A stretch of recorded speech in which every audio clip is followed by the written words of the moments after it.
Então me invocareis, e ireis e orareis a mim, e eu vos ouvirei.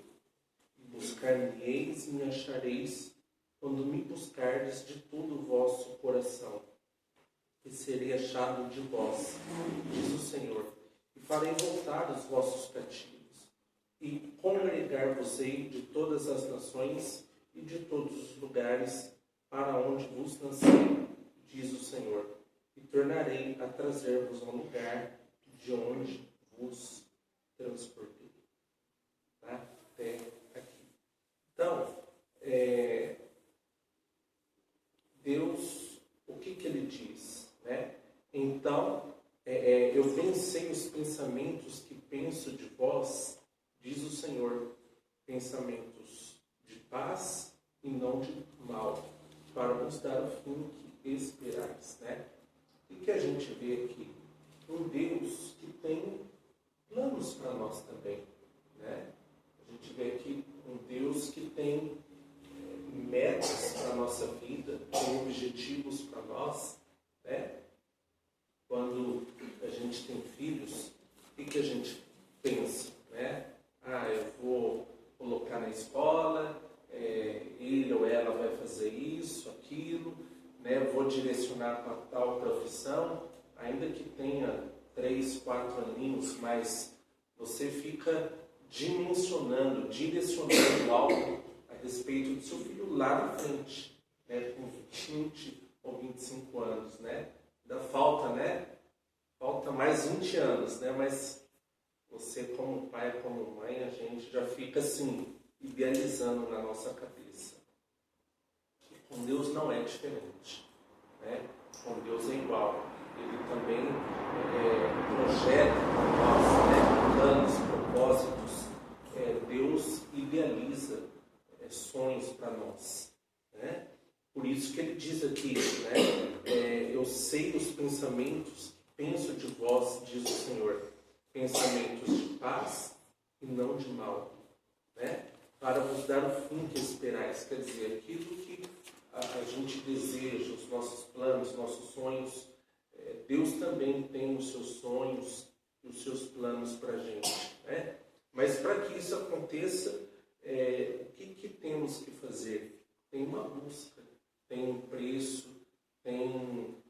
preço a se pagar, né? Porque ele diz aqui, então me invocareis, ireis e orareis a mim, e eu vos ouvirei. Né? Então o segredo para eu permanecer no plano de Deus, né? Para eu permanecer dentro dos sonhos que Deus tem para mim, é invocar a Ele, né? Orar a Ele, né? Ter comunhão com Ele. Não é simplesmente orar para ficar pedindo, não é simplesmente orar ou para ficar intercedendo por alguém, não é simplesmente orar porque eu preciso de algo. É mais do que isso, né? É eu orar para eu descobrir a vontade de Deus para a minha vida. Por isso que Jesus ensinou a oração modelo, né? A oração do Pai Nosso. E o que fala na oração do Pai Nosso, né? E seja feita a tua vontade, assim na terra como no céu. Então, para que nós oramos? Para descobrirmos a vontade de Deus para a nossa vida. Né? Então, aqui está num contexto, né, onde o povo estava preso na Babilônia, o povo de Israel estava cativo na Babilônia por desobediência a Deus. Só que aqui tem algumas coisas assim, que nós podemos aprender, né, nesse contexto e tirar algumas lições para a gente aplicar nos dias de hoje. A mensagem de encorajamento de Jeremias. Algum tempo depois da deportação, em 597 a.C., Jeremias mandou uma carta aos exilados da Babilônia, dizendo como deveriam se comportar na nova terra.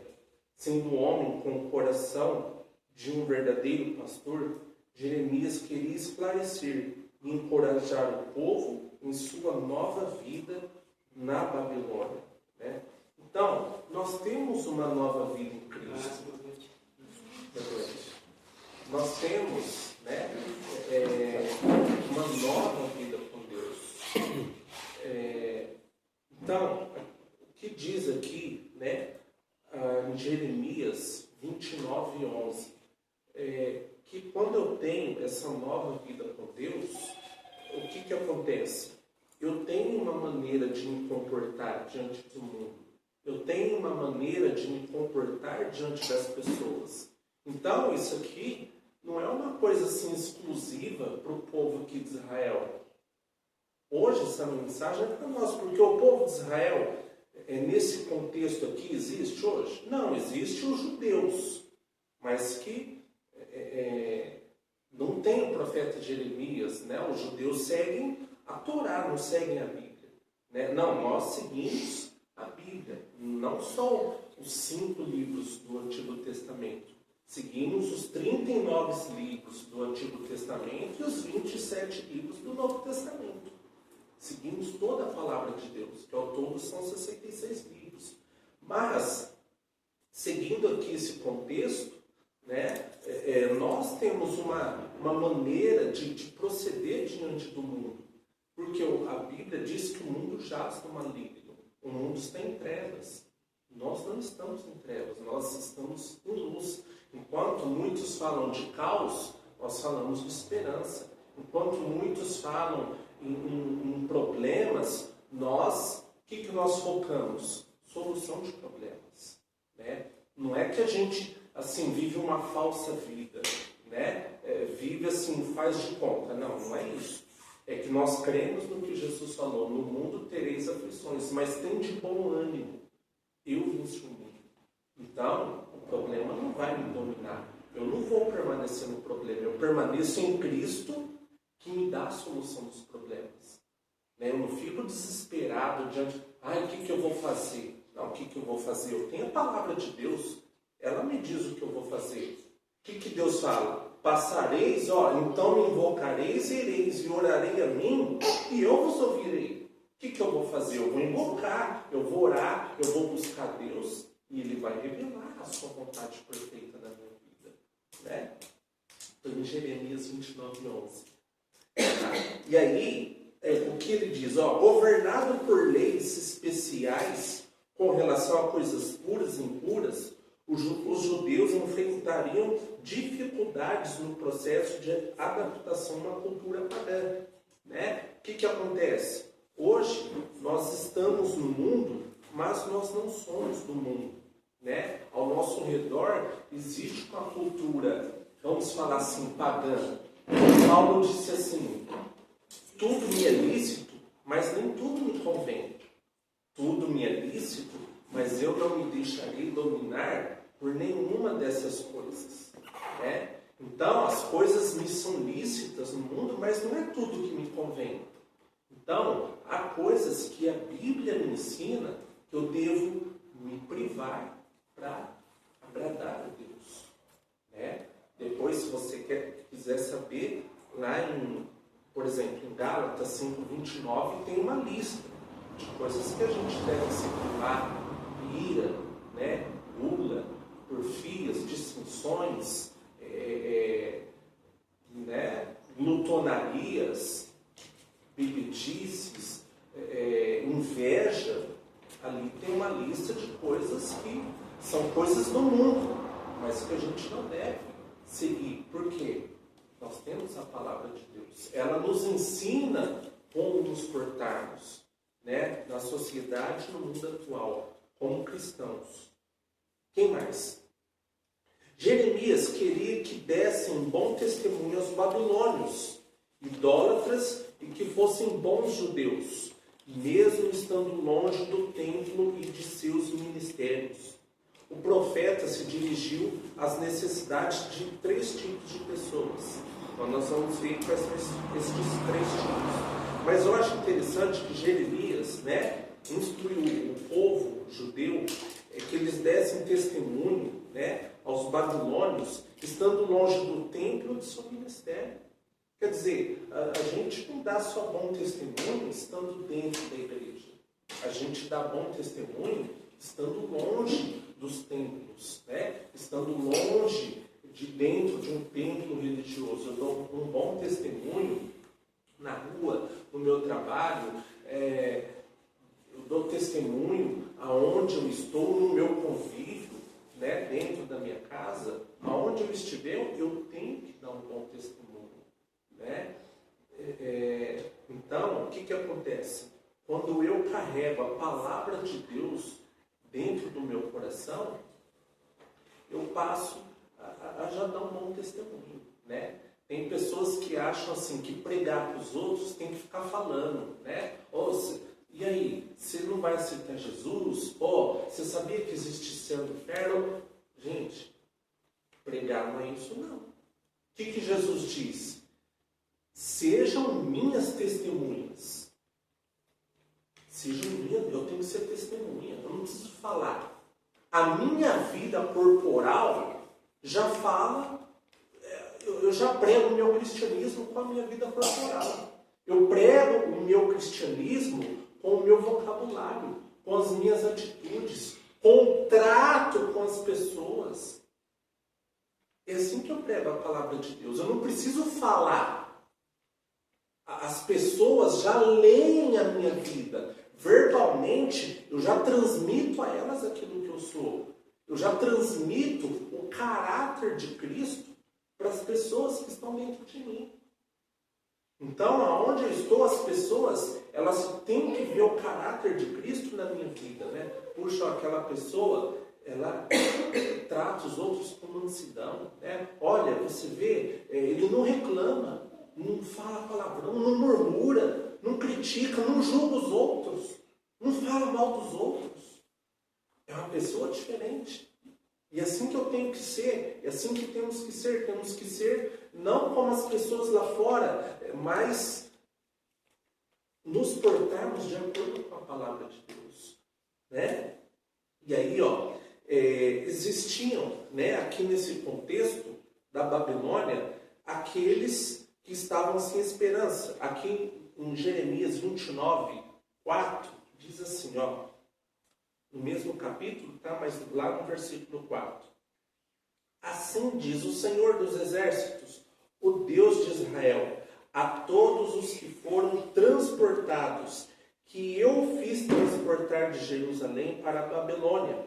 Edificai casas e habitai-as, plantai jardins e comei o seu fruto. Tomai mulheres e gerai filhos e filhas. Tomai mulheres para vossos filhos, e dai-vos vossas filhas a maridos, para que tenham filhos e filhas, e multiplicai-vos ali, e não vos diminuais. Então aqui Deus deu uma ordem, né, para o povo judeu, para o povo de Israel.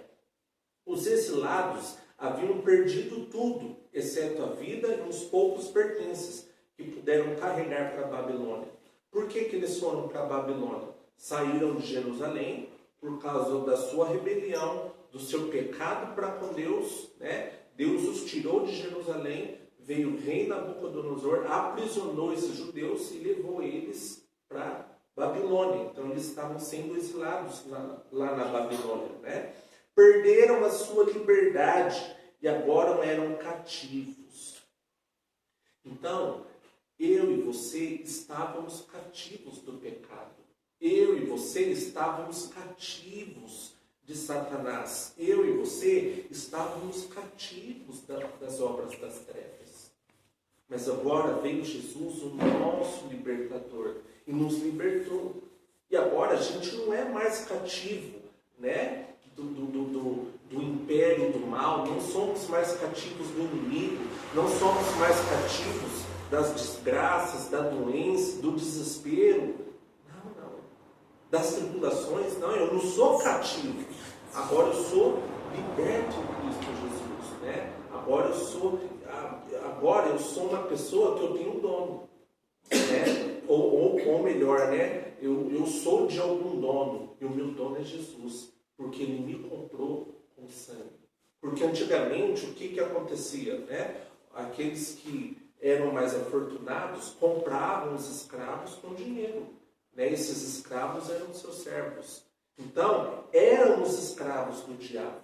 E aí Jesus veio e falou, olha, eu vou comprar essas pessoas. Aqueles que querem, eu vou comprar a preço de sangue. Então agora, né, quando eu aceito a Jesus, eu não sou mais escravo do inimigo. Agora eu sou escravo de Jesus. Agora eu sou liberto. Né? Então, agora eu tenho um dono. Eu tenho alguém que é o meu dono. O meu dono é Jesus. Quem mais? Foram levados de suas casas, perderam suas ocupações. Estavam separados de amigos, parentes, sendo que algum deles talvez tivessem morrido durante a longa marcha de Jerusalém para a Babilônia. De qualquer ângulo que olhassem, a situação parecia desesperadora. Né? Gente, é assim, quem não tem Jesus vive numa situação desesperadora, porque não sabe o que fazer. Mas, quando eu e você temos a palavra, o nosso modelo de vida é outro. A gente não pode viver numa situação desesperadora. A Bíblia diz assim, está alguém aflito? Ore.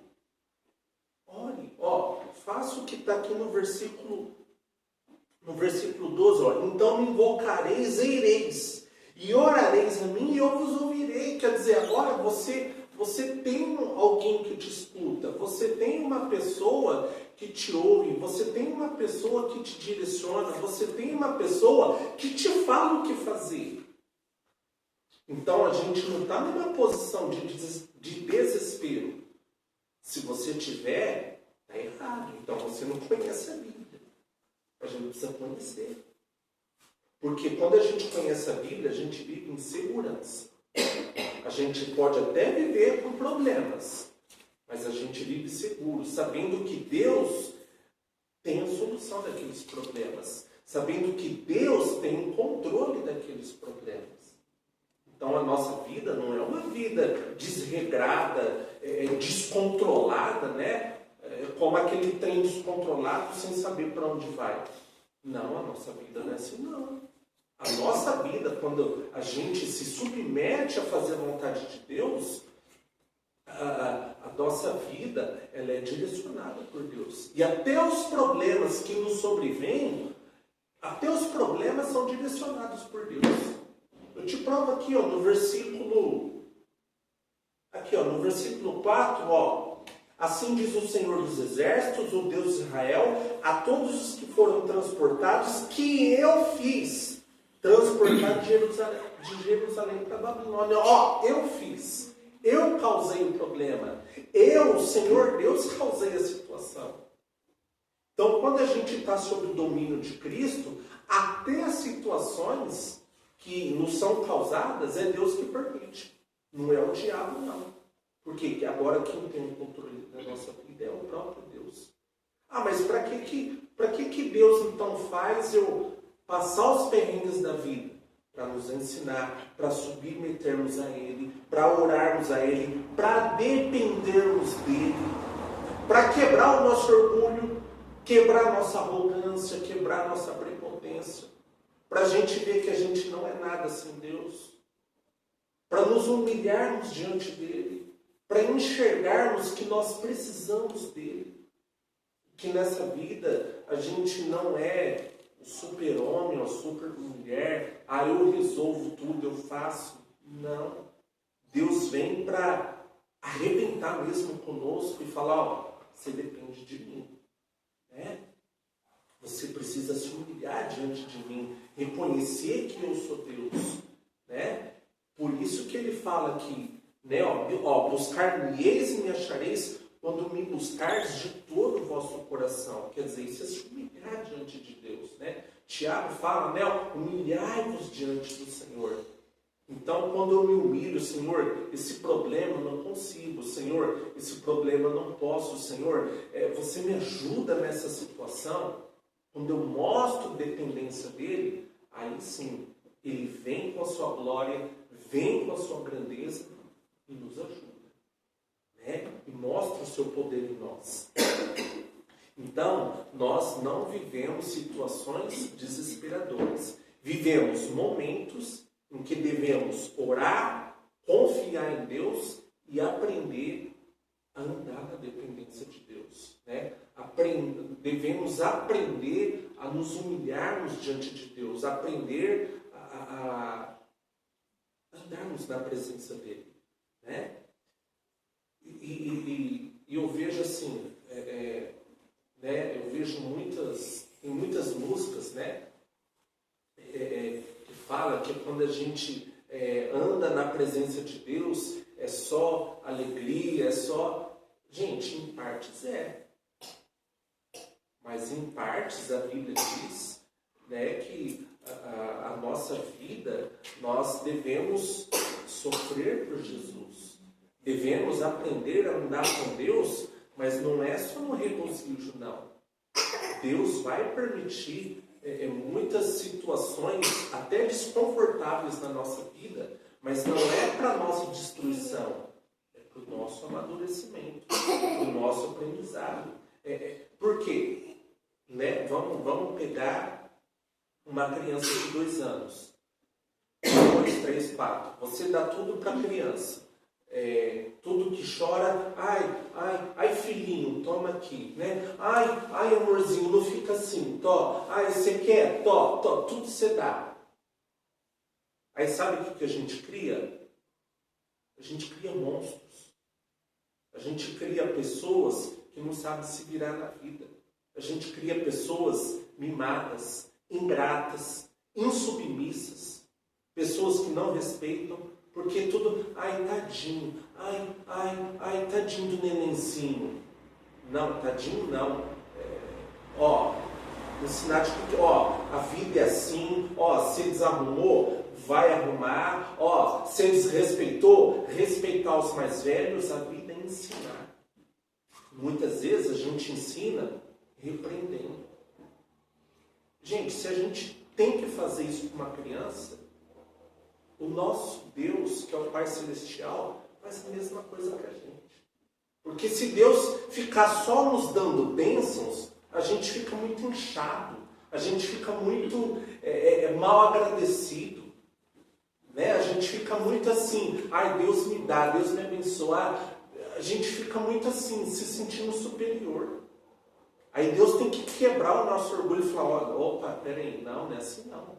Eu vou te abençoar, mas eu vou te mostrar que você tem que se importar com o próximo, você tem que abençoar o próximo, você tem que ser uma pessoa misericordiosa, você tem que ser uma pessoa mansa, você tem que ter o caráter de Cristo na sua vida. É isso que Deus nos ensina.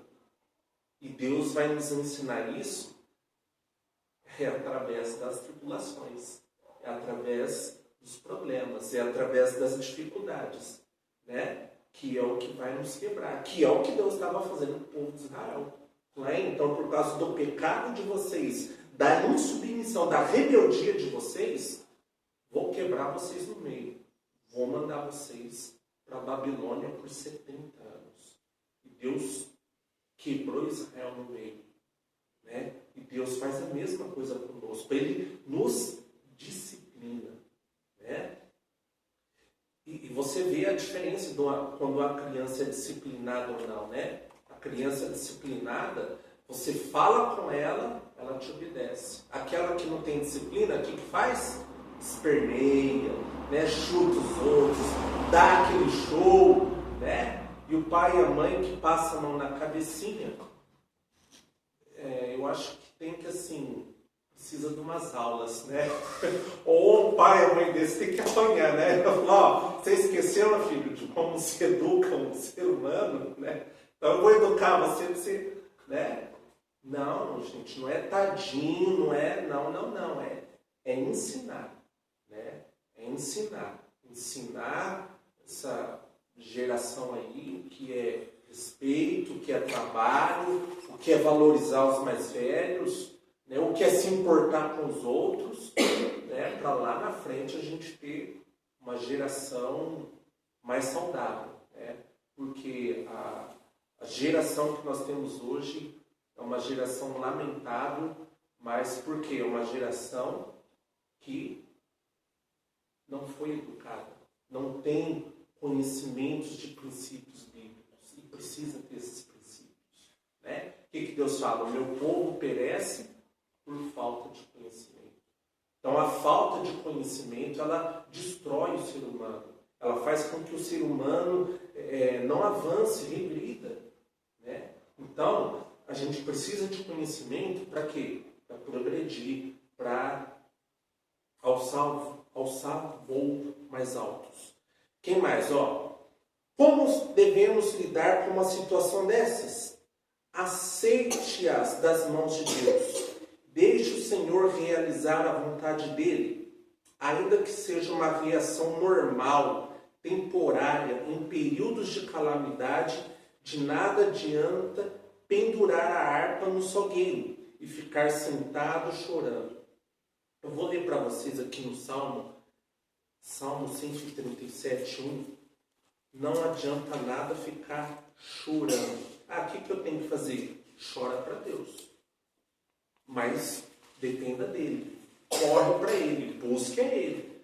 Né? Chora para Deus. Salmo 137, 1 ao 4. Diz assim: junto aos rios da Babilônia nos assentamos e choramos, lembrando-nos de Sião. Nos salgueiros que há no meio dela, penduramos as nossas harpas. Porquanto aqueles que nos levaram cativos nos pediam uma canção, e os que nos destruíram, que os alegrássemos, dizendo: cantai-nos um dos cânticos de Sião. Mas como entoaremos o cântico do Senhor em terra estranha? Né? Então os judeus aqui estavam aqui, chorando, né?